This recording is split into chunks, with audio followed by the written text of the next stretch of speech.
Sveiki visi mūsų žiūrintys, verslo aktualijų laidoje šiandien tema apie skatinimą. Kalbuosi su alternatyvaus verslo valdymo strategu Žanu Neimantu. Šitą pokalbį vesiu aš, komunikacijos ekspertė Diana Neimantienė. Kągi čia kalbėti, duokit pinigų ir paskatinsit. Ar dažna tokia pozicija? Dažna.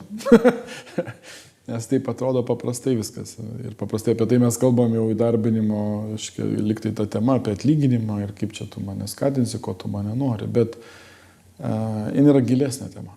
Gilesnė tema dėl to, kad aš sakyčiau, kad skatinimas yra apie skatinimo sistemas. Ir skatinti visi nori būti skatinami.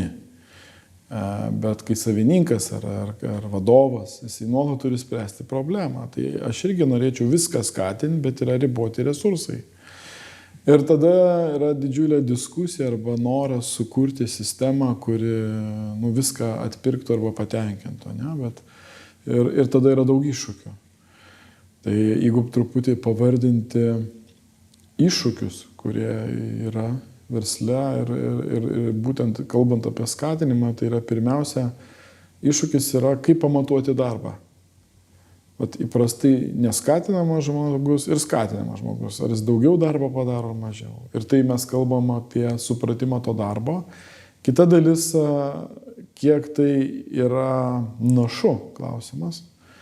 Nes vienas žmogus dirbdamas padaro daugiau, kitas mažiau. Jeigu jis gauna įrankius, padaro dar daugiau, tai dabar jis turi būti skatinamas. Ne? Ir tai yra daug temų, kur reikia labai aiškiai suvokti. Tai čia yra tokia, sakykime, skatinimas už darbą, kurį žmogus greičiau daugiau turėtų padaryti. Ne? Nors labai būtų malonu, kad skatintų tiesiog, kad aš esu. Ne? Tai, Gerai, tada kitas klausimas. Tas skatinimas turi gyventi tik tai vadovo galvoje. Kada darbuotojas ir kokiomis sąlygomis, momentais gali priminti, kad soriukas, esu neskatintas daug metų? Turbūt yra normalu kalbėtis ir tai yra normalu pasikalbėti. Ne? Tai aš sakyčiau, kaip ir pradedu, nuo to, kad tu pradžioje, kai ateini į darbą, yra viena tema, kad koks yra darbas, kaip tai yra matuojama, kodėl daroma ir taip toliau. Kita tema, kai mes, kada dar galima kalbėti, kai yra projektai, arba kai yra, aš noriu naujų projektų, arba jeigu noriu, ne, tai aš galiu ir paklausti, o gal galima čia už tą projektą, jeigu įvyks sėkmingai ar geriau ir taip toliau, ir paprašyti. Tai tikrai aš manau, kad jeigu yra projektas rimtas, sunkus ir tai kiekvienas vadovas suras galimybių ten paskatinti. Lygiai taip pat yra kita pusė, kai darbuotojas jaučia, kaip jam krauna ir staiga jis supranta, kai jis jau daro daugiau negu šalia sėdintis 10 kartų, pavyzdžiui.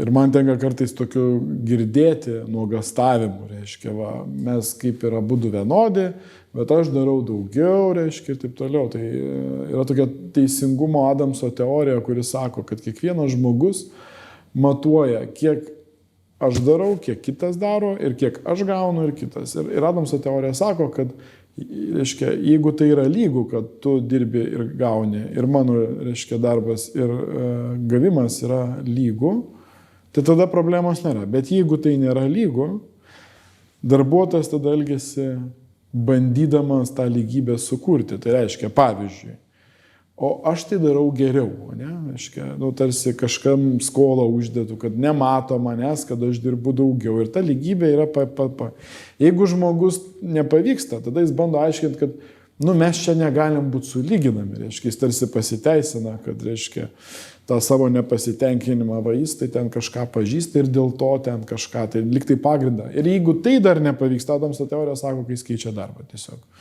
Tai niekam nelinkiu, kad taip vyktų, ne? Bet turint galvoje, kad jeigu mes vieni kitus, ir versle dažnai mes matuojam pamainos, žmonės, taip toliau, tai yra normali diskusija. O tai kaip mums pakelti našumą dvigubai ir kas, ar po to, kai mes dvigubai našumą pakelsim, ar kažkas pasikeis, reiškia, nes dažnai iškyla tame skatinime klausimas, ar turi būti žmonės skatinami už idėjas.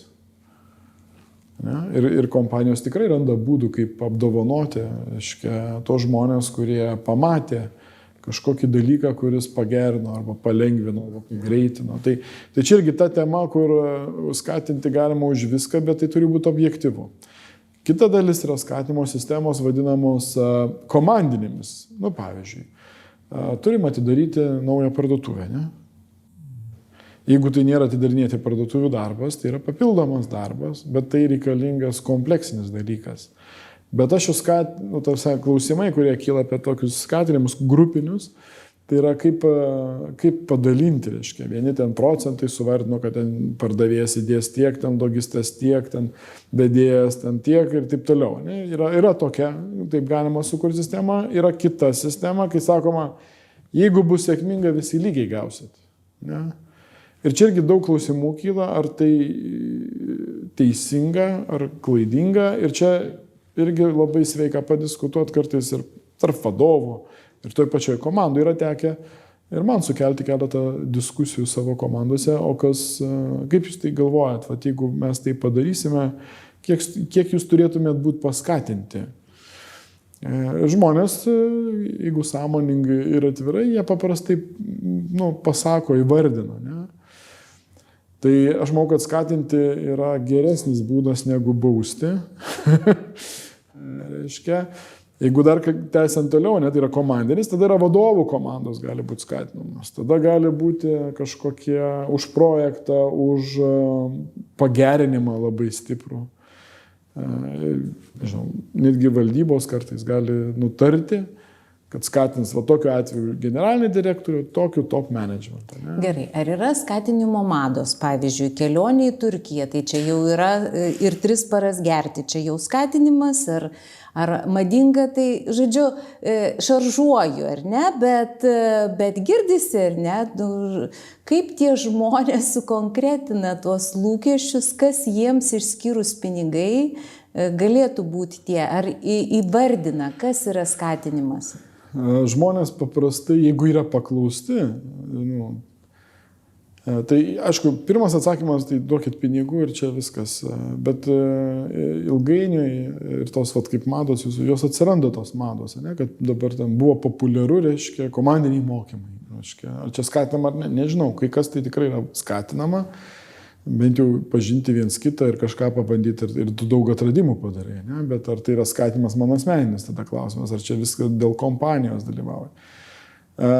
Manau, kad kelionės, nežinau, aplankyti kažkokią įmonę ar ten kažkokią, nežinau, parodą, konferencijos, irgi gali būti skatinama. Jeigu aš turiu interesų ir tai yra susijęs su darbu, tikrai manau, kad įvertins koks nors ten IT specialistas aplankyti ten Cebitą kažkokią kitokią parodą, kuri yra jo sferos. Tai jam gali tai būti skatinama.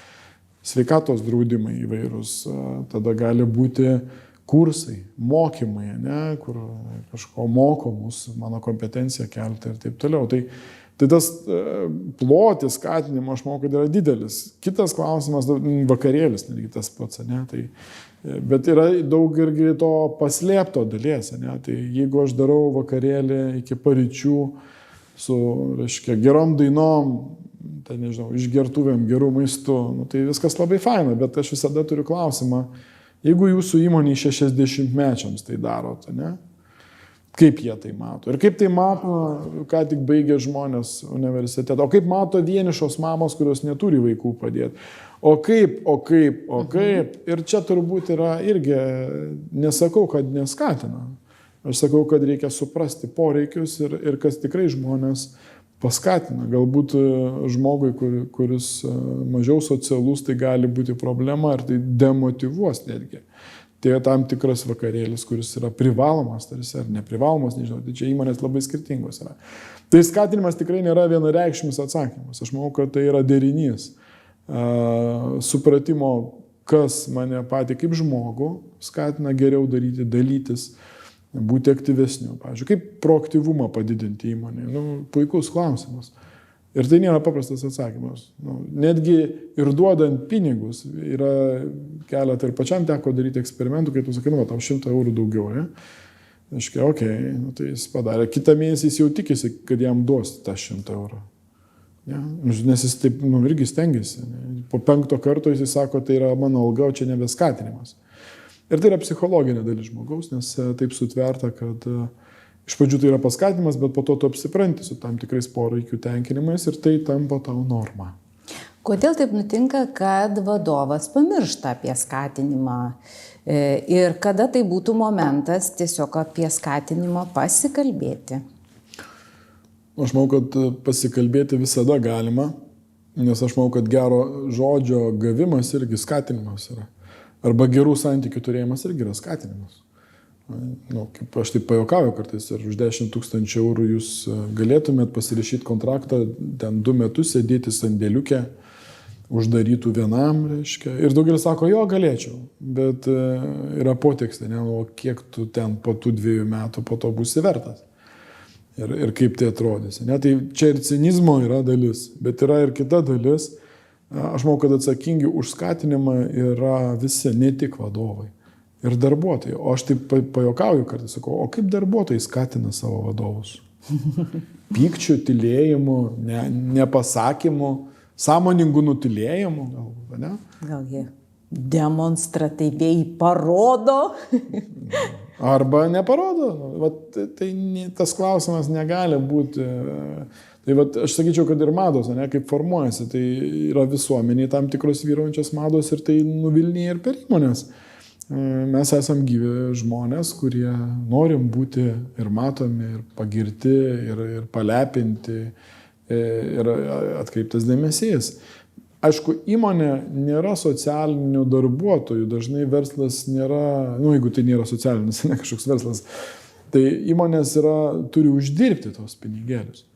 Ir tais pinigėlis, aš sakyčiau, kur, pavyzdžiui, yra opcionų skatinimai, nes visi sako premijos, kažkokie klubai, ten kelionės, bet dar yra ir opcionai, kur savininkas dalina savo akcijas darbuotojams ir taip skatina ilgalaikį. Nes akcijų vertė priklauso nuo įmonės užaugintos vertės. Ir jeigu žmogus turi tą, ypatingai skandinavų kompanijos turi tokią skatimo sistemas, kad tu išdirbus metų gausi tam tikrą procentą, keletą akcijų, sakykime, ne? Bet jeigu tu toliau dirbi, po 2 metų gauni vėl, po 3, po 10 metų tu sukaupi kažkokį kiekį ir jeigu kompanijos vertė auga, tai tu po to gali pasimti tas ir parduoti, ne, tas akcijas. Ir ar tai yra skatinimas? Taip, tai yra skatinimas. Ne? Tai įmonės turi irgi balansuoti, kad jos neskatintų žmonių, kas nesuteikia vertės ir netneša verslui pridėtinės vertės. Ir tuo pačiu negalima skatinti daugiau negu uždirbė. Žmonės tą irgi pamiršta, kodėl savininkas man čia maždaug pinigų neduoda. Tai yra ir kita pusė. Dažnai mes su tam tikrais požiūriais sakom, tai čia jie turtuoliai arba ten, bet kai aš klausiu, ar tu ten savo namą užstatytum ir kodėl tu nepradedi verslą. O jisai užstatė, tai jis vertas yra pagarbos. Ir tada ta diskusija apie skatinimą, kad nesidalinimą, aš sakyčiau, kad skatinimas yra dalinimasis. Tas vertės tam tikrais. Tai yra ir piniginiais, ir laiko resursais, ir kitais. Tai yra algos dalis, už ką mes sutinkam dirbti. Tada yra skatinimas, kodėl aš turėčiau dirbti geriau, tada kodėl aš turėčiau ilgai ir gerai dirbti klausimas. O dar toliau, kad ar aš noriu tapti partneriu, kaip sakyčiau, ne, kad darbuotojas taptų partneriu. Tai aš linkiu visiems verslam ir darbuotojams visus tos lygius užaugti ir turėti. Tai. Kad linksmesnis mūsų pokalbis būtų, jūs labai gražiai pasakėte apie tą akcijų skatinimą, kur tikrai ir vertė yra įmonė ir po to lieka vertė darbuotojui. Kokių keiščiausių jūs pavyzdžių išgirdote ir matėte, kaip skatinami tie žmonės? Esu matęs saldainių dalinimą. Esu matęs kaip žaisliuką. Aš esu matęs, atsimenu, prieš kokį 20 metų buvo geriausio darbuotojo kėdė.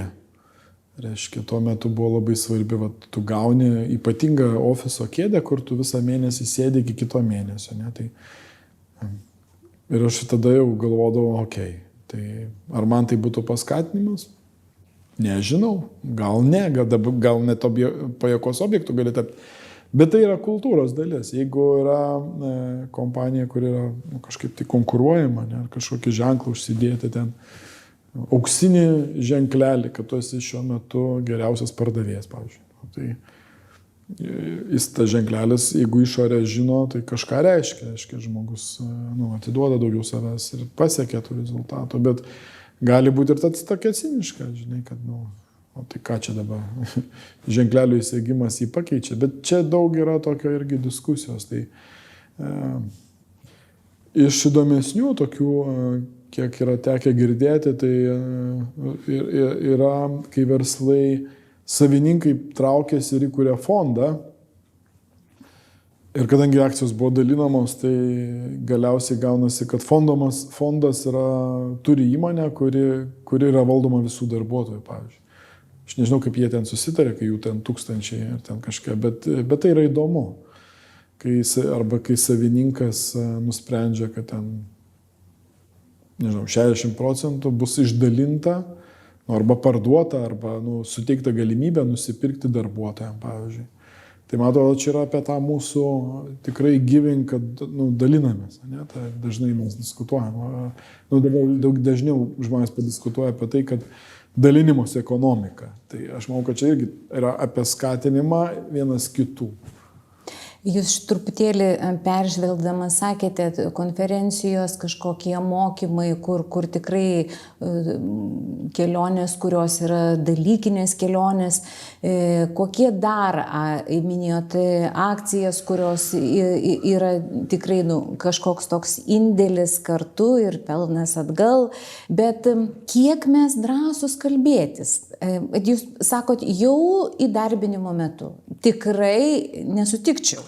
Atrodo, kad būtų svarbu ten tikrai apie atlyginimą pakalbėti, apie sąlygas pakalbėti, apie mano kompetencijas pakalbėti, jos tyriamos, ten tiek daug streso tame įdarbinimo procese, kad pasikalbėti, kaip aš būsiu skatinimas, atrodo, kad čia yra, žinai, 10 vietoj.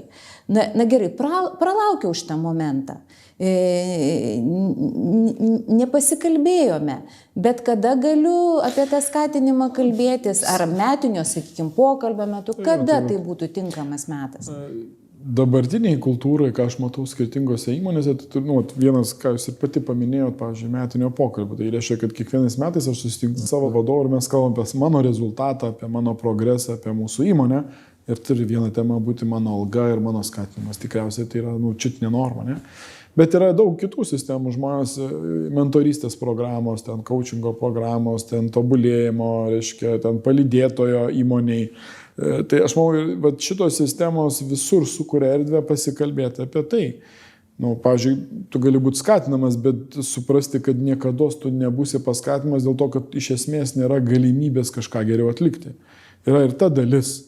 Tai ta dalis, jeigu tokia egzistuoja, tai aš tiesiog skatinu žmonės kalbėtis. Arba yra dabar irgi dar būna tokie one-to-one, vadinasi, susitikimai su vadovu. Ne? Tai tikrai tas susitikimas yra ta vieta, kur apie tai pasikalbėti.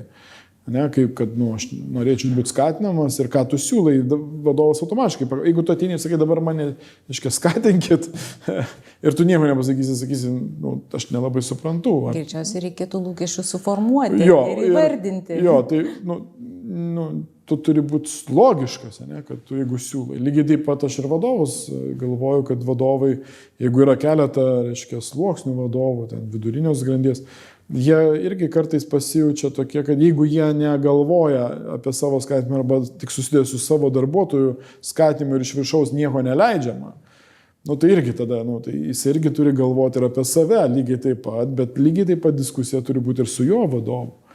Ar tai čia dabar kaip? Kitas dalykas irgi būkime objektyvūs, ne? Kaip jūs sakot, ateinu dirbtis ir čia dabar kaip čia apie tai šnekėtis. Yra rinka, yra tam tikrai, yra bedarbystės. 30% bedarbystė žmonės vienaip šneka pokalbio pradžiai ir kai dabar šiuo metu trūksta darbuotojų, tai klausimas, ar nedarbdavys tik ir iškart ir pradeda, to mes skatinsim tave, jeigu tu gerai dirbsi. Tai aš sakyčiau, taip vienareikšmiškai nupjauti, kad ne, taip nėra. Tai priklauso nuo rinkos, kokia egzistuoja, kiek yra specialistų. Dažnai siaurų specialistų, kurių mes nerandam, mes patys sugalvom ir kaip skatinsim ir kad norim, kad jie įsitrauktų, nes kiekvieno verslo noras turėti gerą darbuotoją, našų darbuotoją, kuris būtų kūrybiškas, kuris vystytų kompaniją. Tai aš nepridėčiau nei čia, nei čia. Jie abudu yra svarbus. Ir pradėti pokalbį, ir inicijuoti pokalbį, ne, ir apie tai pasikalbėti. Jūs minite rinką, ar ne?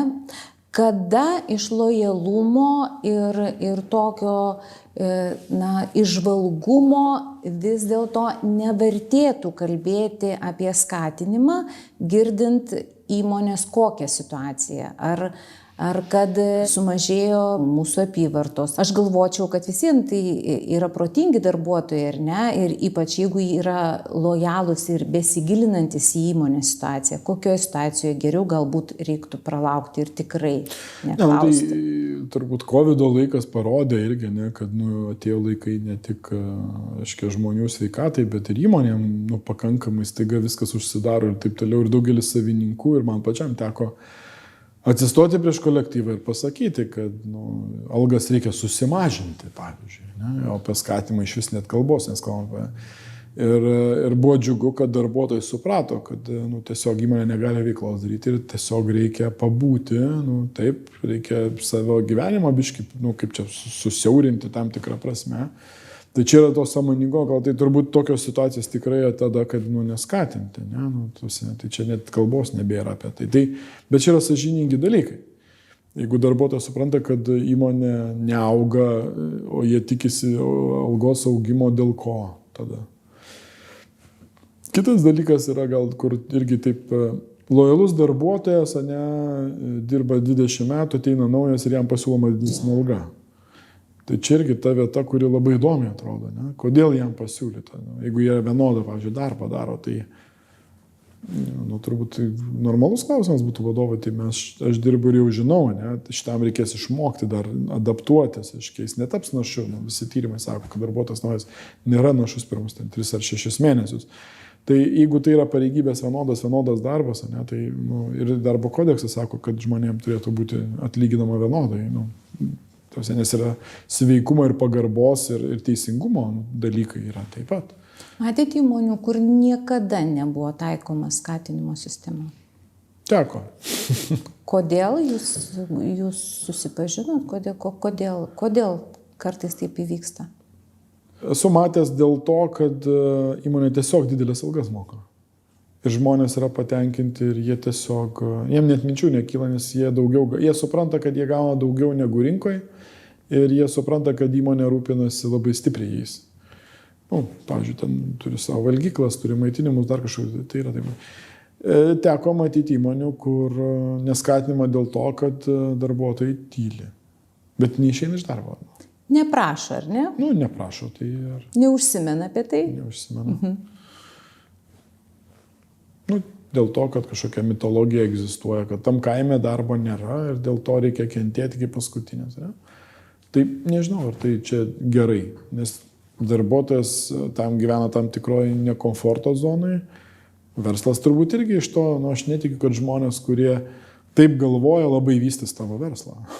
Ir jau paskutinis mūsų pokalbio klausimas jums asmeniškai. Kas tai būtų jums nematerialus skatinimas? Kas? Vieną pavyzdį.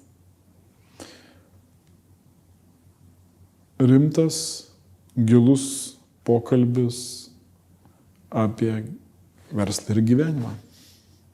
To linkėčiau. Ačiū visiems žiūrėjusiems. Alternatyvaus verslo valdymo strategas Žanas Neimantas dalinosi savo įžvalgomis apie skatinimą. Jį kalbinau aš, Diana Neimantienė. Šį kartą tiek. Žiūrėkite po mėnesio ir kitą mūsų pokalbį. Sudie.